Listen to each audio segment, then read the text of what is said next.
I noticed that in a lot of my videos I've been wearing the same t-shirts and everything, so I tried to switch it up, and I realized that I found my dress shirts, so I've been starting to wear them. And then I also realized I have a Pride like dress shirt.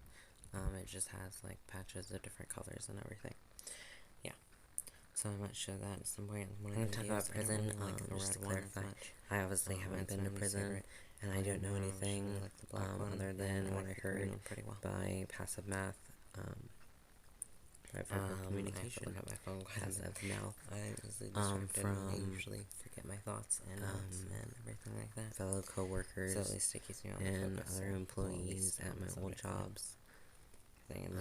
So I just work with a few ex-convicts at my first job at Dunham's, and then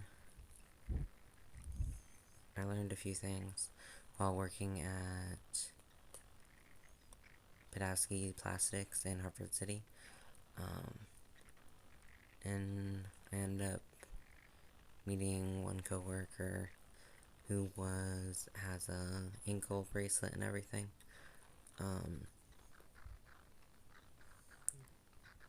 and then his name was John, I believe, and then I met another one who also had an ankle bracelet, which underneath, under house arrest and everything.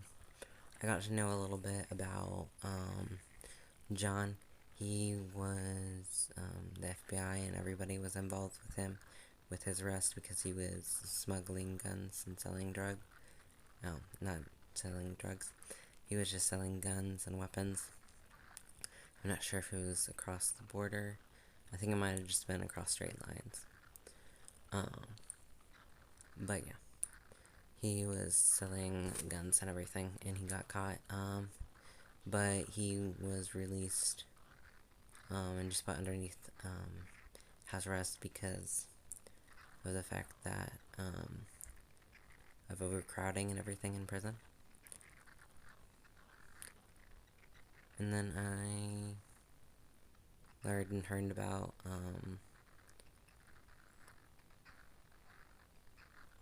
a lesbian co-worker.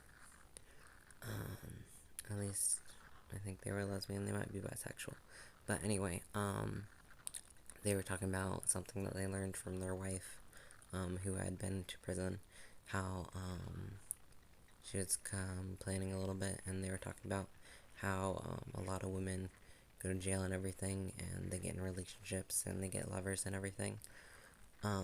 But then afterwards, they just go back to their boyfriends or husbands or whatever, and they find a guy, and they're like, oh, I'm straight again. I was like, they would obviously actually be bisexual, and everything like that. But, yeah. Also, this radio, this audio is gonna be a little off from everything else, just because,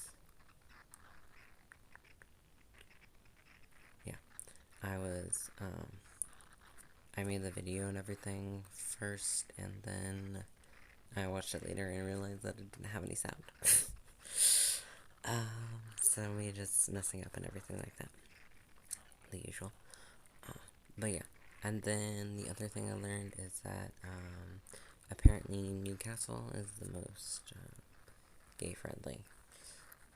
So, yeah. Well, for the area and everything, the Marion, Hartford City area,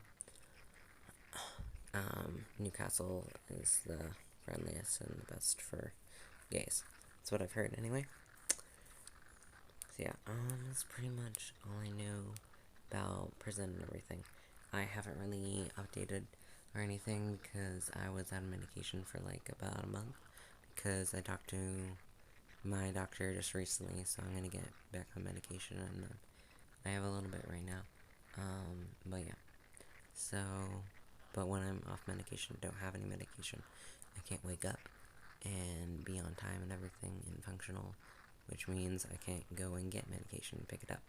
But yeah, I was out of, I didn't have any refills or anything like that, because they decided that, well, since I was new and everything, and I just started taking medication, wasn't like, my first month, but it's still in my first few months. And we already upped my dose of one of my medications just once.